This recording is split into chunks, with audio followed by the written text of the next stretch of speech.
दुनिया की चौथी इकोनॉमी बने कि अब जापान को भी पीछे छोड़ करके हम आगे निकल गए। हर जगह यही खबर चल रही थी, लेकिन आज इंडिया की रैंकिंग वापस नीचे गिर गई है। इंडिया 6th लार्जेस्ट हो गया है और ये कहीं आपको नहीं बताया जाए। ऐसा क्यों हो रहा है, आइए समझते हैं इस वीडियो की मदद से। 18 मई 2026 रात 11:40 नई दिल्ली। भारत के भीतर एक अजीब बेचैनी फैल चुकी थी। कुछ वर्ष पहले तक जिस देश को दुनिया की चौथी सबसे बड़ी अर्थव्यवस्था बनने वाला राष्ट्र कहा जा रहा था, वही देश अब अचानक फिसलकर छठे स्थान की चर्चा में घिर चुका था। टीवी चैनलों पर विकास के पुराने भाषण चल रहे थे, लेकिन सड़कों पर लोगों की जेबें पहले से ज्यादा खाली महसूस हो रही थीं। नरेंद्र मोदी के नेतृत्व में भारत ने दुनिया को एक नए आर्थिक युग का सपना दिखाया था।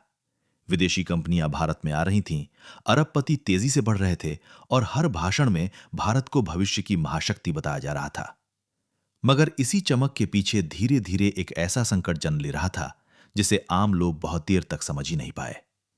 देश के बड़े शहरों में ऊंची इमारतें लगातार बनती रहीं, लेकिन छोटे व्यापार एक एक करके बंद होने लगे।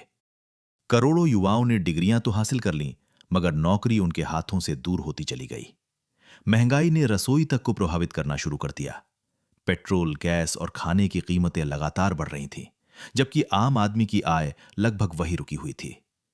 ऊपर से दुनिया में शुरू हुए युद्धों ने भारत की अर्थव्यवस्था पर ऐसा दबाव बनाया जिसने अंदर छिपी कमजोरियों को बाहर निकालना शुरू कर दिया। युद्ध ने तेल की कीमतों को आग की तरह बढ़ा दिया। डॉलर मजबूत होता गया और रुपया कमजोर पड़ता गया। भारत जितना अधिक आयात करता, उतना अधिक दबाव उसकी अर्थव्यवस्था पर बढ़ता गया। इसी बीच दुनिया की बड़ी निवेश कंपनियों ने भारत को नए नजरिए से देखना शुरू किया। पहले जो देश निवेशकों के लिए सुनहरा अवसर था, वही अब धीरे धीरे जोखिम में बदलने लगा। विदेशी निवेश कम होने लगा।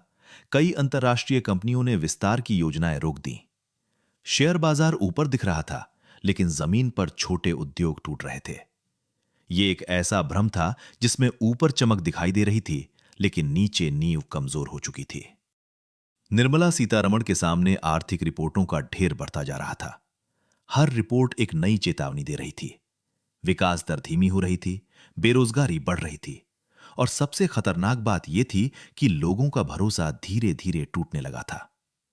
भारत की अर्थव्यवस्था सिर्फ पैसों की लड़ाई नहीं लड़ रही थी, यह दुनिया की बड़ी शक्तियों के बीच चल रहे एक अदृश्य युद्ध में फंस चुकी थी। अमेरिका और चीन की आर्थिक टक्कर ने पूरी दुनिया को प्रभावित किया। भारत को एक विकल्प के रूप में देखा गया, लेकिन चीन जैसी उत्पादन क्षमता और स्थिर व्यवस्था अभी भी भारत के लिए चुनौती बनी रही।